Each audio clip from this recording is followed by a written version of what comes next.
For there is no greater glory than to be raised upon the shoulders of man, not only by his fellow countrymen, but by his own kin, his own blood. That is the story of Diagoras of Rhodes, the great boxer in Olympia. As he sat upon the shoulders of his sons, both champions in their own right, he hears from the crowd, "Die, Diagoras, for you will not ascend to Mount Olympus besides." In a certain way, when heard in that manner, you would think he is being cursed, but that is not the matter. In fact, he is actually being blessed.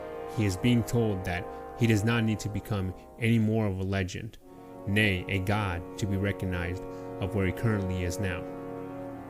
At the pantheon of celebration, at the pedestal of glory, at the apex of success, him as a champion, him who has paid the price of glory.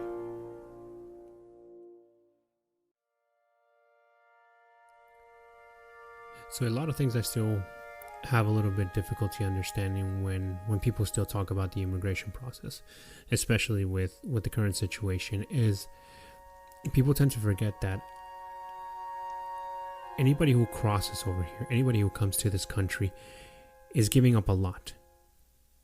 And if that's not a lot, everything they have. Now, not so much an example for myself, but for the most recent years, with the whole caravans of people coming in from South America, Central America, every single person that's coming to here in one of those caravans has literally given up everything. They are sacrificing whatever livelihood, whatever semblance of life that they had left wherever they were living at previously. And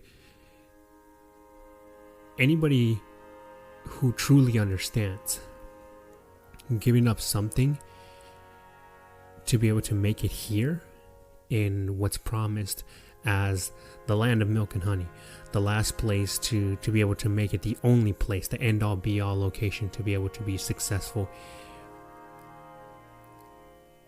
knows what I'm talking about with this. But people fail to understand it when it comes to being on this side. When you're born in the United States,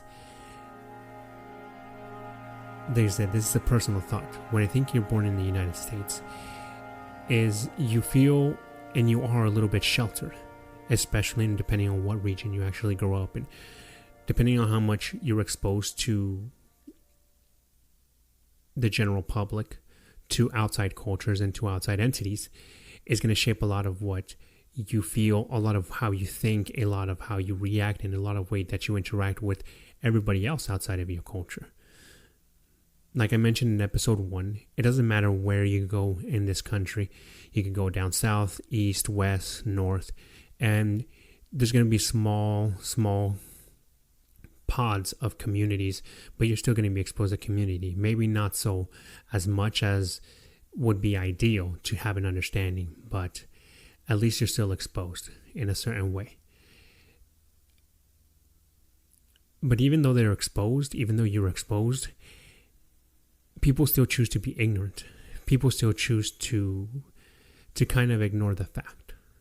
Because I still think that because it doesn't involve them, it's a little bit easier to kind of dismiss it. Kind of shrug it aside and think of it as, that is not my problem. That's not something I have to deal with. Why should I care? And I say this on the factor of why you should care. I think why anybody should care about the immigration process in the United States is, think back to the early 1900s, we'll say, the late 1800s, the early 1900s. The initial waves of people coming from Europe to the United States through Ellis Island, looking for the future, looking for that bright future, the American dream. How much did they sacrifice? What did they give up to be able to come to this country? Because I know a lot of people with foreign last names that are 100% considered American, as the word is said, as American. And yet, when it comes to trying to understand that they are the product, the second generation product of far removed generations of immigrants, it becomes a bit of a duality. It becomes a bit of a internal struggle on why you should care, and if you do care. Why? Because it doesn't affect them anymore than it did the previous generation. Every single generation, we slowly start to become more separated from the initial roots. And this is a true fact, because you will always look back 3-4 generations back, that Italian Americans, French Americans, Irish Americans, English Americans, whatever it is, people of descent from the original European migrations. They're far removed, but they really truly don't care. But they don't understand that. They don't care to understand.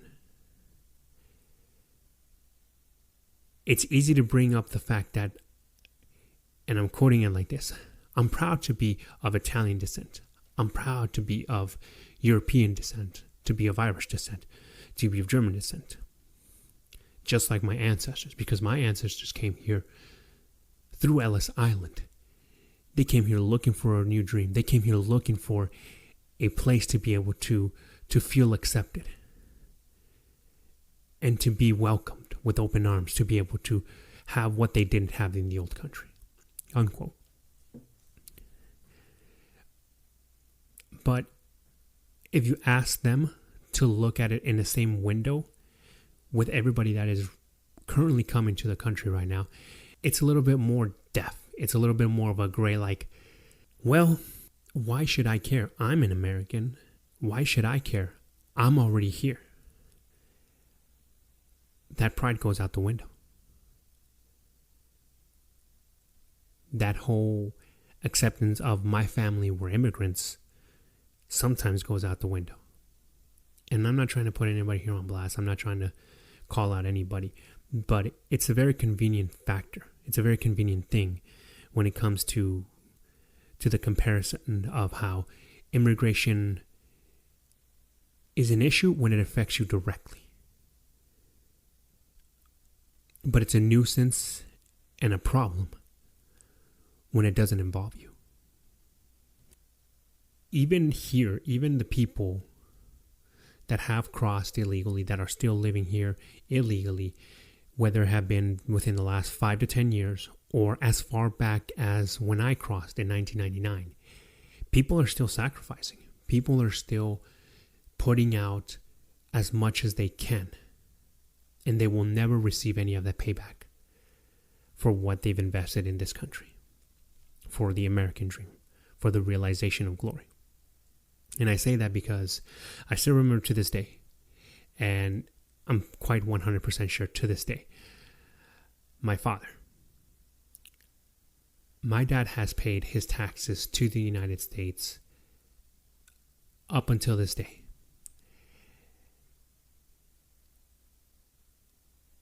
And it's funny because it's about the whole retirement factor, how he will never be able to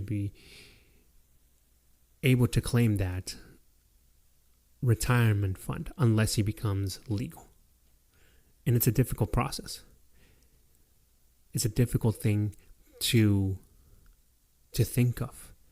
And I know a lot of people that are still in that same boat. They're still in that same situation where,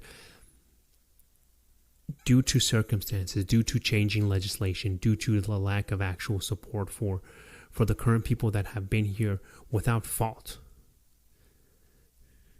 I'll clarify that. Not necessarily without fault. Obviously, when a person crosses the United States illegally, they're breaking a law. And what I mean without fault, without causing any problems, without bringing any negative attention, without their intent of malice, without an intent of doing egregious acts towards anybody, without ill intent. That's what I mean without fault. These people without fault are still not able to be able to reap any of the reward of what they've been able to put into their time here in the United States. And yet some people will say, well, they've sent money back to your country. They've sent money back to their country. And this money that they sent back is funding their country, is funding every single thing over there. But that's not always the case. I still, to this day, as a grown adult, still help out my family in Mexico. I get some of the reward of what I'm putting into this country. Even after the time that I put in as an illegal alien, as illegal in this country. But a lot of that money still that I've put in, that I've sent back to Mexico, to my family, to relatives, to help out, I'm never going to see that back. And that's not even an actual thing of investment. That's giving out of my own will.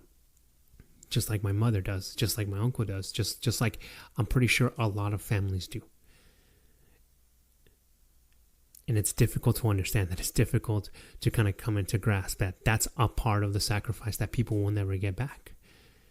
People come to this country to work. People come to this country to be able to succeed in one way or another, because there is nothing left back there. Everything that they left is gone. And when I do mean gone, it is gone.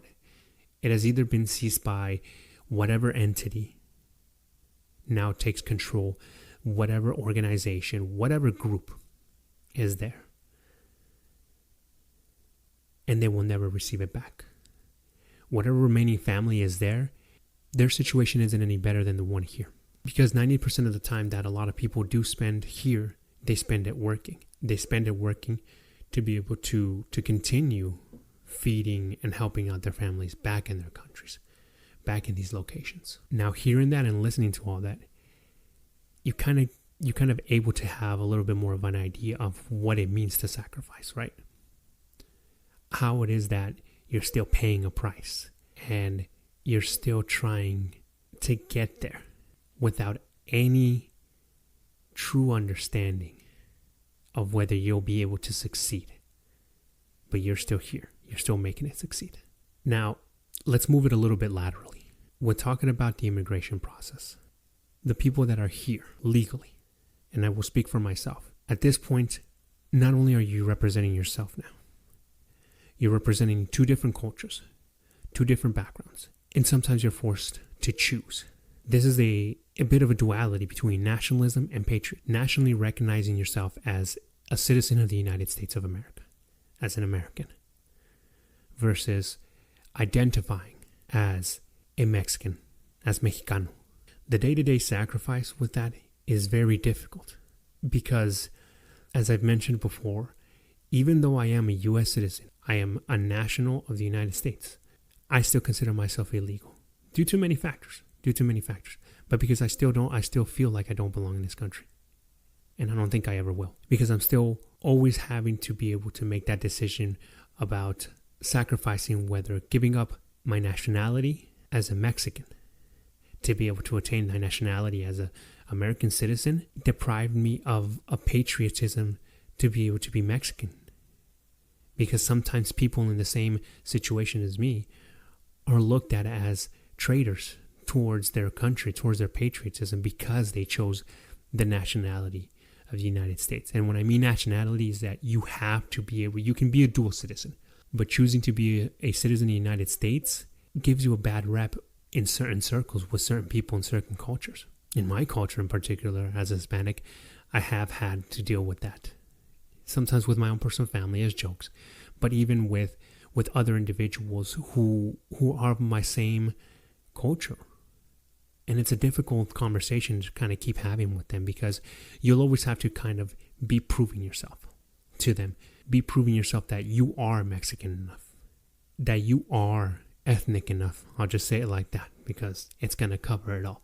But that you are ethnic enough to your culture to be able to be considered a fledgling of the Mexican culture of sorts. And then at the same time, you're still being asked by the nation as a citizen to prove yourself and your worth as a loyal citizen, as a national to the country that you are currently a citizen of. And it's difficult.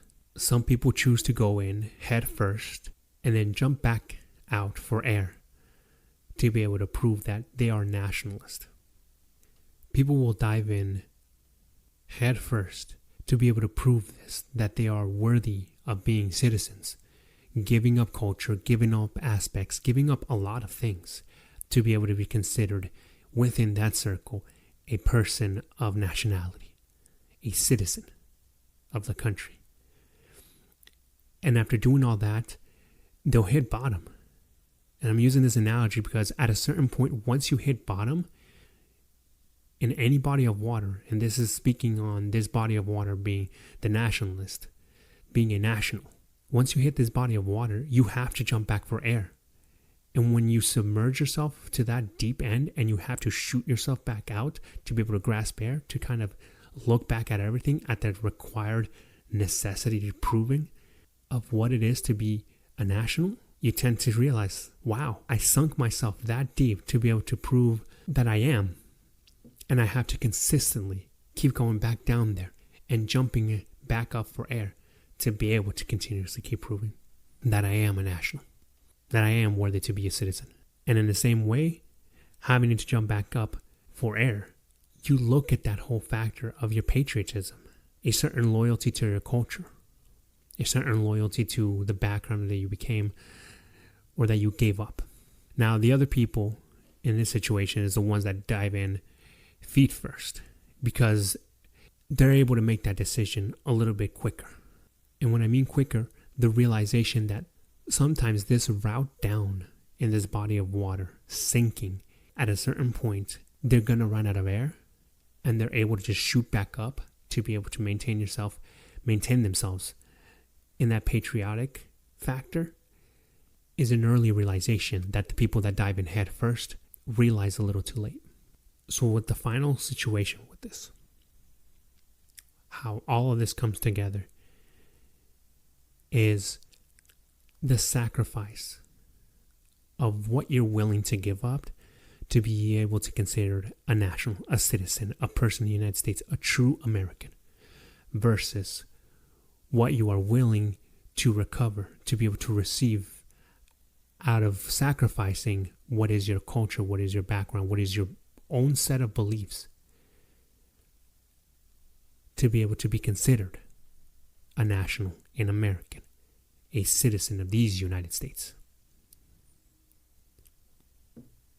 For me, it's always been a hard line to straddle. It's always been a very difficult plunge back into the deep end, head first sometimes, and then having to jump back out and gasp for air. At other times, it's a slow descent, realizing that that little air that I'm giving up to be able to fit in is only worth so much. And it's only going to get me so far before I realize that I still have to come back for air once again. Now, using this whole analogy about diving into the body of water and bringing up air is, at a certain point, people really don't come up. People really don't come up from this body of water, where I have seen my own people turn on what it means to have been a person of your nationality, your own nationality. Be patriotic towards your background and your culture. They've given it up and they never reemerged. And it's a difficult thing to see because they've given up everything. And I do mean everything to be able to be belonging in this place, in this location that, in all true and honesty, as the years have gone by, I've come to realize will never be accepted. Because that sacrifice of giving up what is their culture, what is their people, what is any support is not going to pay off. But to them it will, supposedly. But in true reality, it will never pay off, because at a certain point in any single situation, they will always be judged. They will always be taken for what they are looked as, not who they are or who they believe they are to any other person. it's difficult to see it as both a person of nationality and a person of patriotism. Now, understanding the fact that when I mean nationality as a national, I mean as a citizen, and patriotism as patriotic as that is some loyalty to your country of descent. Now, let's talk a little bit about that too when it comes to a certain abandonment where it's felt a lot. It's felt a lot, especially when it comes to sports, to politics, and even public service in whatever way. In sports, people will do whatever it is to be able to win. As early as when you enter a team, you are being conditioned that you have to win. You have to be the winner at all costs, at every single sacrifice, at every single turn of the road. And it breeds a really difficult mentality to break out of, because not only are you in a developmental stage, you're also being driven by your background as wherever you come from. And I say this from my own experience because people will take so much out of something so little and expand it to something so great for no reason. A lot of the time that I actually spent playing in the soccer league in Reno, I saw this a lot. And this league was actually filled with a lot of people that I knew, that I grew up with from my local community, from families that we were all intertwined with, that we all interacted with, que convivíamos. And as well as other families in the same community, the Hispanic community, that I didn't know. But I got my own ideas out of, because let's be honest, we all make our own assumptions of the people that we interact with. But I still remember distinctly a lot of the games that I used to play in the soccer league. People would take them so seriously. People would pay into these leagues, myself as well, to be able to play for one Sunday out of every single week, to be able to feel good, to be able to feel like you were a part of something, to be able to feel like you were contributing to a personal effect. But some people would pay into these leagues to play and to cause harm, to pay and to feel like they were superior. And the one thing that I hated about this is that people would always take this so seriously. They would be willing to make somebody suffer, inflict pain on somebody, just to be able to feel good, that they felt superior. And I'm pretty sure this can go anywhere and everywhere when it comes to sports. And I've seen it both in professional sports and amateur sports, in local town city leagues, like I said, from personal experience. Even while playing in high school, I saw this. And I never understood it until the more I grew up, the more I began to see it in myself a little bit. And I had to stop myself. I had to stop myself because it meant a lot between sacrificing the character of the person that I was to be able to experience a bit of glory for the next 15 to 20 minutes versus sacrificing and letting go of an event to be able to keep the last bit of honor that I had for that moment. Sports bring out the worst in people, 100%, 110%, because I've been there. I know that. The Russian scandal is another good example. The Olympic Russian scandal for the entire Russian national team being barred for using enhancement drugs. Do whatever it takes to win, right? National pride, right? Patriotism, right? Whatever it is. That's the sacrifice people were willing to take. And ultimately, the sacrifice did not pay off. But I guess it did pay off because they're still able to pay, they're still able to get money. But it didn't pay off because now for this next Olympic Games, they're not able to participate under the Russian flag. So there goes part of the nationalism. So was the sacrifice worth the patriotism? I mean, ultimately, they're still getting paid. So yeah, what's a little bit of a sacrifice for enhanced drugs and lose a little bit of national pride to be able to keep continuously getting paid? Lance Armstrong. The price of glory with him was literally his entire titles.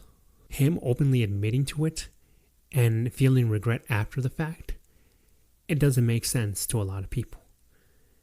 But to me, it does. Because at that point, he had reaped all of the entire reward of what it was to be an athlete at a high peak and competitive level. And he literally sacrificed everything to be able to feel his humanity back, I suppose. Only he will truly know and understand how he felt during that whole situation. And not to lessen him as an athlete. In fact, he is definitely an incredible athlete to be able to continuously keep doing what he was doing. To be able to take that continuous strain of just battering and bruising and physical abuse to be able to continue to compete. That takes will and power and success. Well, will and power to be able to be that success. But his sacrifice of personal morals to be able to be glorious shows you how much people will actually take, what people will actually do and take to be able to get to that pinnacle of success. What is considered success. Does he regret it? Yeah, he regrets it. But even after losing all his titles and everything, he still made a lot of money out of it. So I guess his entire sacrifice and his ultimate apology wasn't exactly in vain, but it was more to kind of relieve himself as a person of moral fiber, if we can say that. Another sport I've always seen that has happened is in boxing. Boxing is a difficult sport to watch because just like cycling, you're fighting for yourself. I don't have an extensive background in boxing. I have some training skills. I do have some partial experience with sparring and a lot of training and development, but I've never fought amateur or anything. But I can definitely tell you that when it comes to being one-on-one with an individual in that ring, there's nobody else but you and that individual. And you have to give it all. You have to put in a lot into it. And when you're sitting there taking punches and getting your ass handed to you, or just a give and take of a fury of blows, people will do whatever it takes to win. Out of personal initiative, out of whatever necessity, to be able to feel magnanimous. It's a difficult sport to watch because you can always make the assumption, but you will never truly know how many people have taken enhancement drugs like they've accused Canelo of, fixing fights like they have for Floyd Mayweather, putting plaster in their gloves like Antonio Margarito and Billy Collins. So it goes to show that in this situation, a lot of people will do whatever it takes to be able to be successful when it comes to money and power. And ultimately, at the end of the day, that remorse, that regret, at least in the sports light, comes after the fact that the person has already banked on and cashed in every single check that they've actually been able to receive at the cost of titles and possibly their reputation. But to them, it was worth it, I can assume. With the shift of power too, is a lot of the other people that have underhanded tactics involved in the sports arena, I suppose. And this comes to the shifting of powers and local governments and politics. Now, I'm not going to go into many details just because politics is always a very two-sided conversation, and I do mean very two-sided conversation, and I won't go into any details with that. But even people in our community that I can say that should be looking out for the interest of having to help out anybody who's been in possibly a similar situation, if they do come from that background, will give up and trade their own people for what it is to be able to ascend into power. And pretty common examples that I've seen outside of the United States is going to be El PAN, El PRI, El PRD, whatever political group outside in Mexico. They do this a lot of times.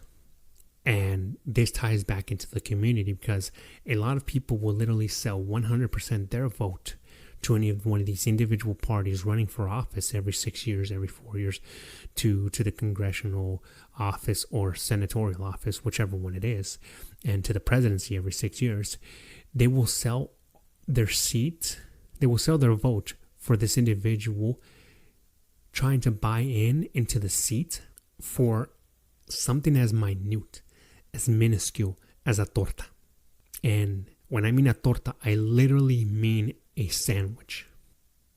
It's hard to see how easily we are persuaded and swayed to be able to receive something so easily attainable to put somebody into power, and how willing people are to sacrifice el pueblo, the town, to be able to get into power.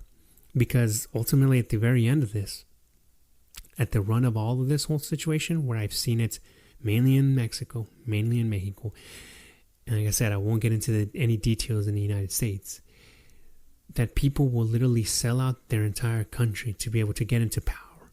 And as soon as they get into power, they forget what they promised. And I do mean quote unquote promise, because there is never any guarantee when it comes to that. Politics will always be the number one example when it comes to see what it is that people will pay for the price of glory. That their entire glory, their entire success is built upon the sacrificial altar of the town, of the people, of el pueblo. I'll leave it at that. I think the last part of this subject will be talking about the public service, el servicio al público. The most common one that I am aware of, that I can talk to hands-on, is service to the military. And I want to talk about this one a little bit more thoroughly and extensive, because it is the one thing where I have seen a lot of people sacrifice a lot in both sides to be able to get to where they are and to be able to achieve and to have what they currently have. I can speak from example because I am a person of military service. I am currently in active duty, and it's difficult to kind of separate yourself from what you're currently doing and why you're doing it when it's so prominent and so surrounds you every single day, to be able to see how people are where they are because of what basic sacrifices they gave up to be able to be where they are. And in the military, that is the best example that I can give you, because from the start, from the very beginning, you are 100% giving up a liberty to be able to be where you are in service. And I'm going to speak about this in the immigrant factor because I've met many people from all over the world. People from Sri Lanka, from China, Japan, Korea, Mexico, of course, El Salvador, parts of Europe as in Germany, Italy, France, in all of these travels. A lot of people from all over the United States too. And out of the people that I've met, out of every single person that value, and I think they value, that they're providing this service, that they have given up and are sacrificing a lot for this service, are the ones that had nothing or were willing to give up what it was to be able to give this service. I had to give up my Mexican nationality to be able to be a citizen of the United States and to be able to continue in my service. Now, I won't get into the details of why, but it was a necessity, and it was something that I had to do to be able to continue my service at the level that I am right now. The sacrifice that a lot of people give for the service is a lot of their liberties and a lot of their livelihood, and mainly their livelihood. Because the people that are more truly affected by this, by giving up their livelihood, have been a lot of the people that are from undocumented families who are able to have a green card or have entered through the DREAM Act.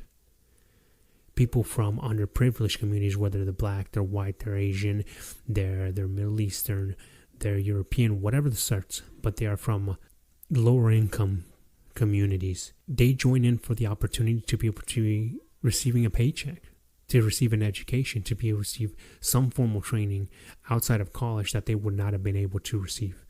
And it's a sacrifice of time. It's a sacrifice of time. It's a sacrifice of livelihood and a way of living without certain liberties. But also, that price comes with its own reward.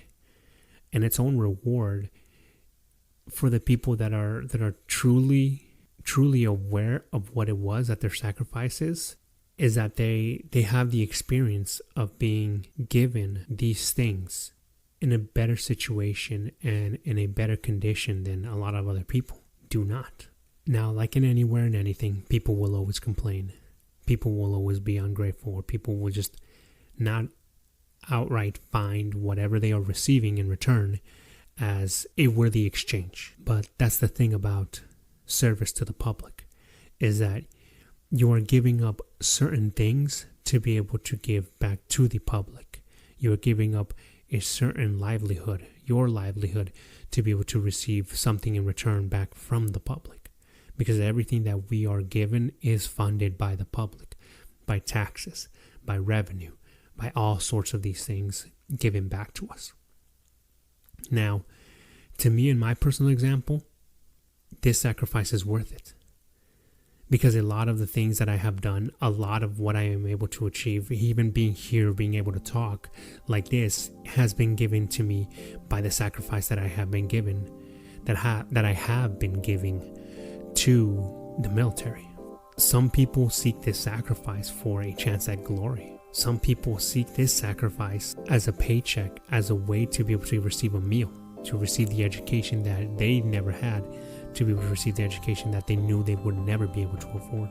It's difficult of a sacrifice, and some literally sacrifice it all completely to be able to give back to the public, to be able to receive that paycheck, to be able to receive those benefits. Now, that's the positive side of things. Out of that, there's also the situation where people will literally give their time, their entire life to the military, and they will never receive anything back. It's difficult to see that because a lot of the people are homeless people that are actually in that situation. There's also the other people where they will be damaged physically, mentally, emotionally, neurologically, and their sacrifice was not worth the glory that they received. This is always difficult to see because I can truly say I have been fortunate in everything that I have done with my career. Currently, what I am giving up is worth it. What I have seen people give up for something else is difficult to see, especially if I know that it has not been worth it, what they have given up to be able to receive what they have received. All in the search of whatever success, semblance of a prize that they did receive. So there's really nothing much else I can say because this subject is always going to be a little more difficult to touch on because it will always be driven by personal experience. The things I've said on this episode are mainly speculation because that's the only type of experience that I can speak of in certain things on this subject is a bit of speculation. It's difficult to bring in the perspective of everybody when it comes to what you are willing to give up to be able to feel like you are receiving back what it is that you think you are receiving back. But out of the few examples that I have given that are from personal experience is that I know we are all willing to give up something. We are all willing to give up one thing or another to get to where it is that we want to be. The story of the Agoras is not very well known, actually. The reason I chose it was because it's a good example of somebody who has achieved a lot in a mythical sense, as he is known in the island of Rhodes in Greece, one of the few locations that I have been fortunate enough to visit due to my giving up of certain liberties to be able to join the military. From what I've been able to see and read about this staple of a person, success, and myth that people still read to this day is that in reality you will never know the true price of sacrifice, of work, of effort when it comes to what you are seeing as success, because there is no other way to be able to gauge it except by personal experience, because only you will know and truly understand what it is that you have given up to be able to be successful.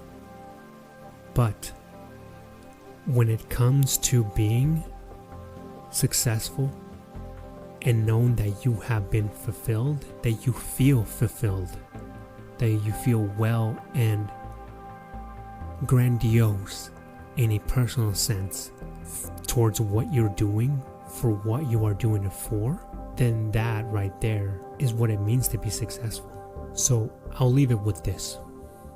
Ask yourself, in reality, to you, to what you want to do, and to how things are in your life, to how you see everybody around you, and how you stack up against them. Ask yourself this, based on all that, what is the price of glory? What can I consider glory? At what price? What do I have to pay to know what the true price of glory is?